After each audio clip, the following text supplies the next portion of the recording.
Bạn đừng quên cho mình một lượt thích. Bạn có thể khỏe đến mức nào nếu rèn luyện cơ bắp? Áp suất không khí có thể thoát ra khỏi ngón tay của bạn sẽ giết chết những người vô hình. Miệng có thể thở ra bão thổi tắt phép thuật. Chỉ cần dùng một chút lực với nắm đấm, hàn thân ca thì sẽ biến thành rác rưởi. Và đây là Netflix không thiếu tiền, một kiệt tác khác của truyền thể manga Yu Yu Hakusho. Hãy cùng nhau trải nghiệm những hiệu ứng đặc biệt mà không tốn nhiều tiền nhé. Người ta nói rằng đã rất lâu rồi, thế giới con người và thế giới quỷ được kết nối với vật thường đến thế giới loài người để săn lùng và lo lắng về sự tuyệt chủng của con người. Các vị thần trong thế giới tâm linh thi triển phép thuật để phong ấn. Nhưng hôm nay nhiều năm sau, một con giun tròn quỷ bất ngờ xuyên qua hàng rào, nó lao ra tắm nắng, nó vỗ cánh, tìm kiếm sinh vật có năng lượng tiêu cực. Chẳng mấy chốc một người đã bị kẹt xe và người lái xe rất tức giận, lái tại chỗ, lái xe tải gây náo loạn bừa bãi, sắp tông một cậu bé vô tội. Urameshi Yusuke cứu được người nhưng bị xe tông rồi tử vong, nhưng ý định của anh vẫn chưa chết trước hành vi quá đáng của cậu bé. Thế giới linh hồn quyết định cho anh một cơ hội được tái sinh. Diêm Vương phái người dẫn đường, Mulan, thần chết ở phương Tây, đến giúp đỡ dẫn dắt người chết tiến vào linh giới, nhưng cậu bé có vẻ nghi ngờ. Anh không tin những điều vô nghĩa của Mulan chút nào, cho đến khi cô gái lấy thẻ hiển thị dữ liệu lớn ra.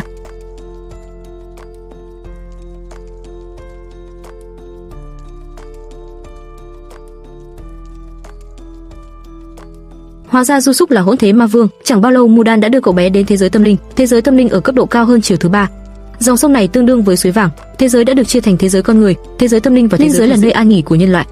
Thế giới loài người và cõi quỷ không thể tự do trôi qua, nếu quái vật cố gắng xâm chiếm thế giới sẽ bị chặn lại bởi thế giới linh hồn. Ngay sau đó cô gái nói rằng phía trước là cung điện địa ngục, sếp của tôi, Little Hell, làm việc ở đó. Lần này liền hỗn thế ma vương cũng sinh ra một tia hoảng sợ tâm lý. Ban đầu anh nghĩ rằng vua địa ngục thật đáng ghét, nhưng điều anh không bao giờ mong đợi đó là anh ấy nghe như một em bé lớn ngậm núm vú giả trong miệng. Yusuke nhất thời bối rối. Trước khi cậu bé có thể hồi phục, vua địa ngục đi thẳng vào vấn đề. Anh ấy có thể khiến Yusuke sống lại, nhưng đổi lại anh phải trở thành thám tử ở thế giới linh hồn, đến thế giới loài người để giải quyết các vụ án liên quan đến quái vật. Vua địa ngục nói cho Yusuke biết loại quái vật này tên là nó thường sống ở thế giới quỷ. Bây giờ Iyama không biết tại sao nó lại xuất hiện trong thế giới loài người. Iyama hy vọng Yusuke sẽ điều tra vụ việc. Nếu Yusuke hoàn thành xuất sắc nhiệm vụ, Iyama có thể hồi sinh. Bất ngờ, Yusuke đã từ chối nhiệm vụ này bởi vì anh ấy nghĩ mọi người thích anh ấy, chẳng ai quan tâm dù Yusuke còn sống. Mulan hy vọng hắn sẽ xem đám tang của hắn trước khi đưa ra quyết định. Vậy là Yusuke đã đến địa điểm tang lễ, đúng như Yusuke mong đợi. Các bạn cùng lớp bình thường đều vui mừng trước cái chết của Yusuke. Lại là mấy tên khốn kiếp này, chỉ có lớp trưởng Miyaji là đau lòng.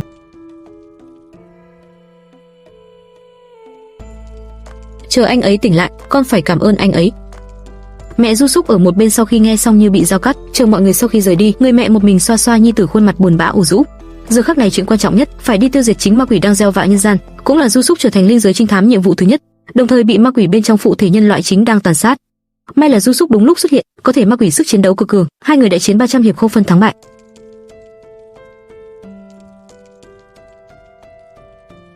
Ma quỷ cuối cùng đã bị tiêu diệt.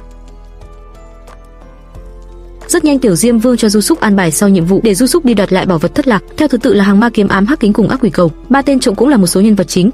Bậc thầy bóng tối độc ác Hiei và Kurama đẹp trai nhất, và tên tội phạm quen thuộc Gangu, yêu thích của tôi khi còn bé là Kurama. Bên kia Yusuke vô tình nhặt được quả cầu quỷ.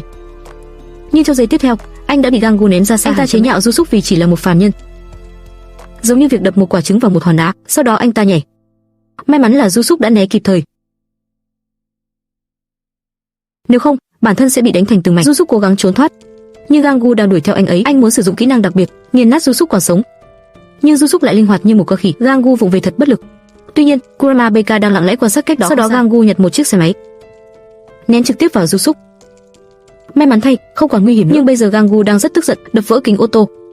Yusuke đang cố gắng trốn, nhưng Yusuke lại vô cùng ngoan cường, dùng một cú đá vào cửa xe, sau đó dùng đầu sắt di chuyển. Chỉ là Gangu có vẻ hoàn toàn thờ ơ, phát động một cuộc tấn công bạo lực khác.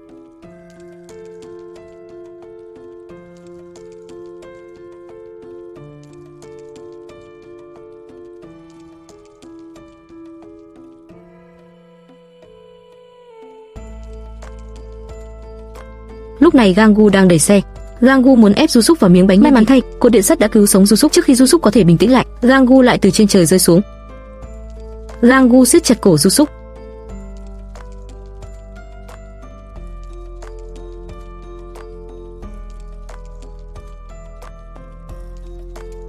Yusuke đã bị đánh vào choáng váng, nhưng ma quỷ không chịu bỏ cuộc.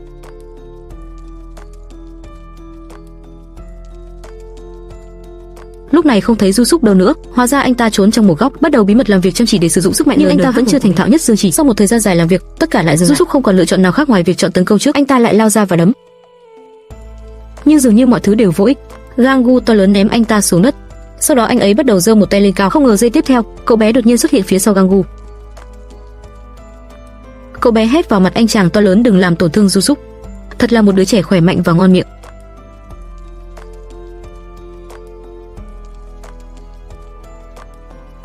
Súc bảo các can chạy một cách nhanh chóng. Đừng làm phiền tôi khi tôi đang thưởng thức bữa ăn. Sau đó Gangu kích hoạt quả cầu Oni, thổi vào linh hồn cậu bé. Gangu đang chuẩn bị cho một bữa tiệc, lúc này Súc cuối cùng cũng tức giận, nhặt mảnh sắt trên đất lao tới. Đừng! Súc nhét miếng sắt vào miệng Gangu.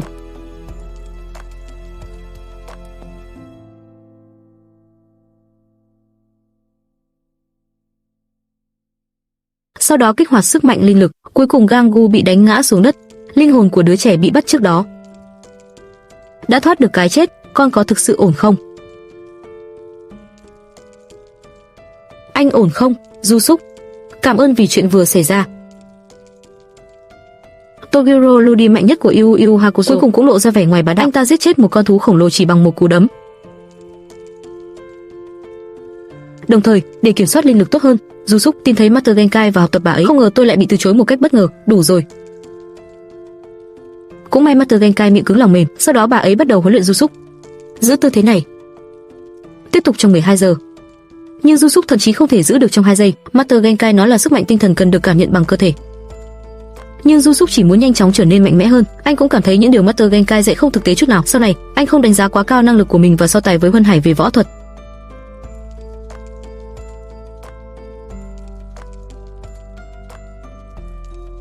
Nhưng Master Genkai thậm chí không cần dùng tay. Bạn thật thiếu kiên nhẫn.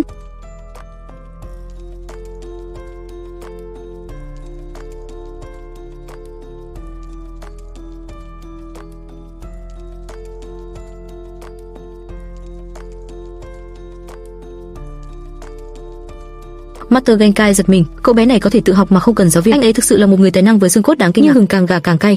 Master Genkai chỉ ngẫu nhiên ném vài quả óc chó, chỉ cần khuất phục Súc.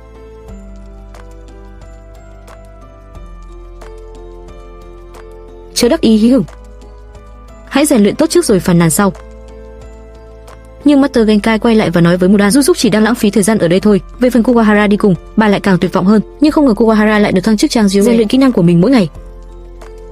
Tôi muốn mạnh hơn tên khốn đó.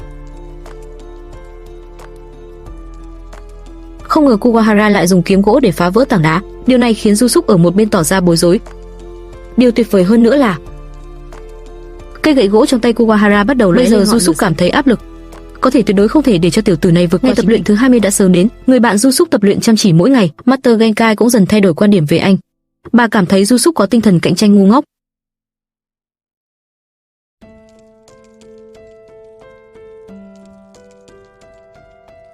Súc quyết định nghe theo phương pháp của Master Genkai và thử xem. Nếu bạn không thử, bạn sẽ không biết. Nếu bạn thử, bạn sẽ bị sốc.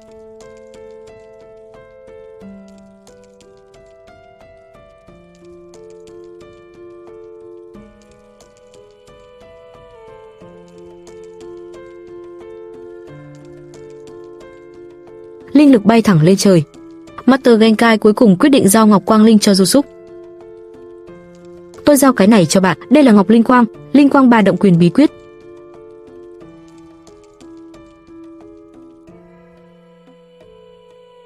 Ngày này Master Genkai để hai huynh đệ tạm thời học tập có một kết thúc, cho phép họ xuống núi để kiểm tra. Súc và Kuwahara miễn cưỡng nói lời tạm biệt với thầy của mình. Nhưng lúc này, trên mặt Master Genkai hiện lên vẻ bất an khó hiểu. Hóa ra bà ấy đã nhận ra sự nguy hiểm. Tối nay, đúng như dự đoán, Toguro Ludi đã đến thăm. Cơn bão đẫm máu chính thức bắt đầu. Mặt khác, con quạ quái vật lại công khai tán tỉnh Kurama. Bạn có chăm sóc tóc không? Kurama nghe xong liền bắt đầu hành động. Con quạ quái vật này chắc chắn là kẻ biến thái. Anh thậm chí còn không ngờ rằng con quạ biến thái. Nhưng Kurama nói rằng chỉ mình anh là đủ để giải quyết nó. Tôi cũng chỉ muốn đối phó với một người đàn ông đẹp trai như bạn. Bây giờ ba người họ lại bối rối. Anh ấy yêu cầu Kurama chú ý đến sự an toàn của mình và sau đó rời đi cùng Súc trước. Trận đấu cuối cùng sắp bắt đầu vào lúc này.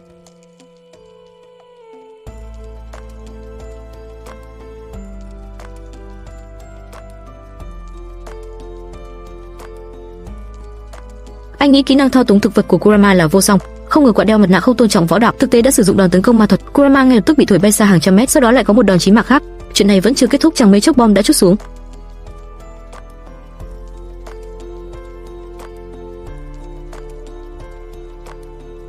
Lúc này, Kurama đã hoàn toàn bị đánh bại và mất bình tĩnh. Có vẻ như bạn thực sự không nên quá tự tin hay đánh giá thấp đối phương. Kurama không còn cách nào khác ngoài sử dụng chiêu thức đặc biệt. Vũ khí hoa đẹp. Khi tôi còn nhỏ tôi nghĩ đó là một bông hồng. Trên thực tế, thứ anh ấy lấy là một bông hồng.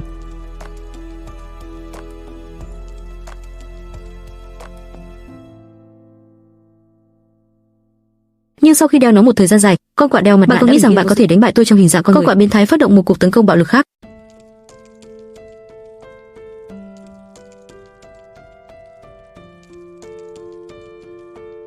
Lúc này, Kurama đã biến mất.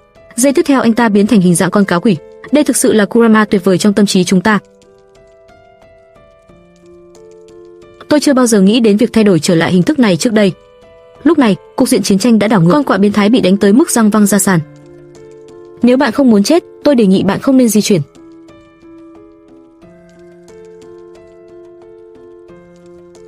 Cuối cùng, anh ta bị trói chặt và không thể. Nhưng điều tôi không bao giờ mong đợi đó là Macro cởi mặt nạ của mình. Sức mạnh khủng khiếp tột cùng bắt đầu bộc phát.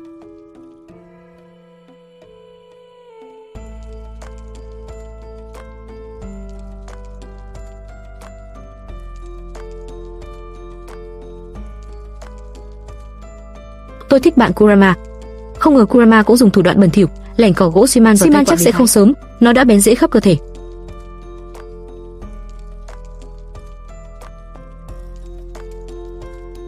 Giây tiếp theo, toàn thân con quạ biến thái bắt đầu nổ tung. Đi chết đi. Đồng thời, Hiei cũng gặp phải một kẻ thù mạnh. Anh dịch chuyển xuống nhanh chóng, chuẩn bị chiến đấu với tướng WU Wei cầm diều chiến. WU Wei thăng trầm với sức mạnh to lớn.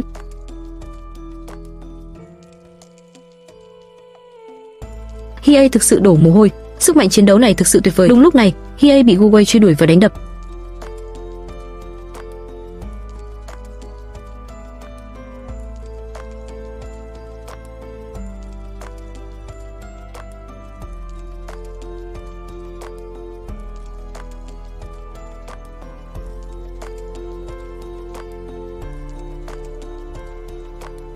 Bây giờ Hiei cuối cùng đã bùng nổ vào vũ trụ nhỏ. Hiei hất văng mũ bảo hiểm của WU Wei. Có vẻ như tôi đang mặc bộ giáp này, tôi không thể đánh bại đối thủ. WU Wei cởi áo giáp và quyết định ra trận nhẹ nhàng. Quả nhiên, võ lực giống như rồng bảo vệ thân thể trong nháy mắt, chỉ cần một cú đấm có thể đánh bật Hiei bay đi. Nhưng điều không mong đợi là, vào lúc này, Hiei cuối cùng đã quyết định sử dụng chiêu thức đặc biệt đẹp trai nhất, Tà Vương Viêm Sắt Hắc Long 3.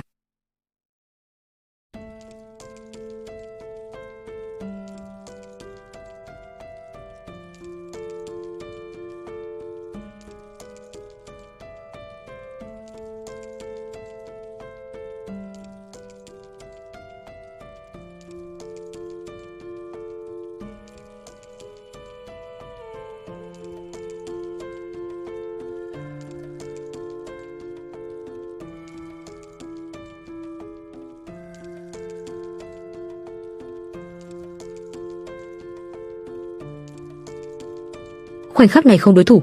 Tuy nhiên, ở phía bên kia, Kuwahara đã gặp nắm giữ bất tử chi thân. Đồng thời, Jusuk cũng đang chuẩn bị chiến đấu với ác quỷ tối thượng. Toguro Ludi mạnh nhất và tuyệt vời nhất, một trận chiến khốc liệt sắp nổ ra.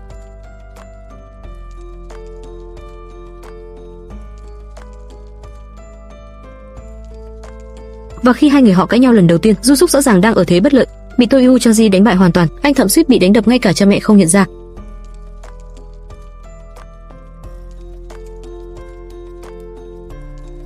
May mắn thay, Hiei và Kurama đã đến kịp lúc. Sự phù hợp hoàn hảo của tam giác sắt bắt đầu chế độ chiến đấu băng đảng ngay lập tức. Chỉ là bất lực khi sức chiến đấu của anh Toguro quả thực là bất thường. Nó không chỉ làm tôi nhớ đến Tam anh hùng đánh lữ bố, cảnh này thực sự rất đam mê và nồng nhiệt.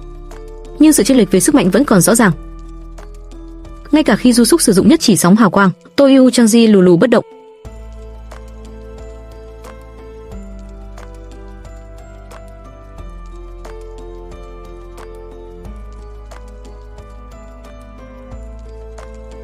Kuwahara rốt cục rất tỉnh lên lực Shuriken, trong nháy mắt liền đem đối phương chém thành muôn mảnh.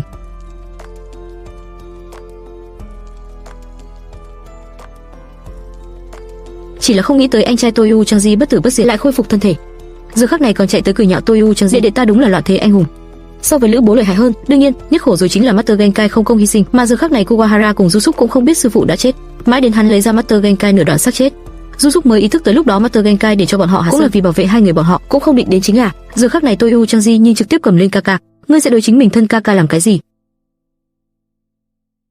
Anh trai chưa kịp bật bất tử chi thân đã bị đệ đệ một quyền vương đánh nát, ngay sau đó liền chuẩn bị bóp chết Kuwahara. Lúc này Jusuk đã phẫn nộ tới cực điểm, hắn sử dụng bú sữa kịp lúc, ra sức hướng Toguro vọt tới.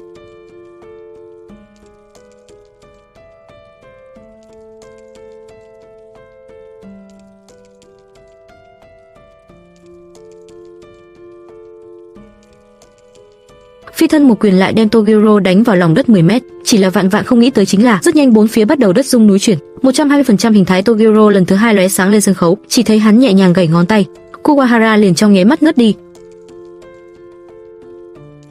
Ta gảy ngón tay sinh ra khí áp, đều có thể trở thành vũ khí. Đáng thương Du Súc đều không thể gần người công kích. Giờ khắc này lần thứ hai bị Toyu Changji nâng cao bằng vào ta trước thân là nhân loại kinh nghiệm. Ta thấy được ngươi thiếu hụt một thứ. Cảm giác nguy hiểm. Toguro cảm thấy Du Súc khuyết thiếu cảm giác nguy hiểm.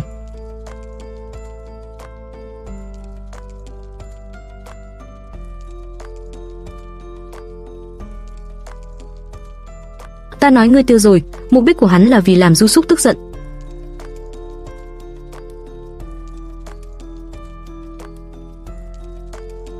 Nhìn xung quanh đồng bạn chết đi.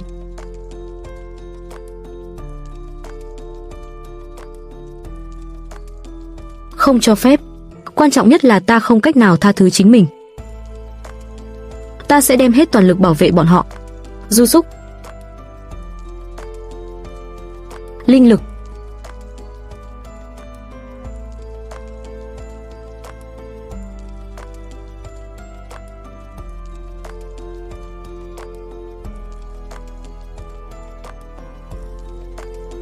Không nghĩ tới Toguro trước khi chết trên mặt mang theo cười.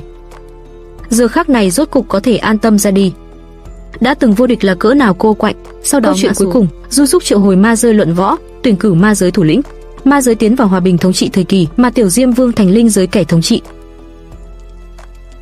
Đồng thời trải qua hạnh phúc cuộc sống, hai người cùng chung lý tưởng đại học.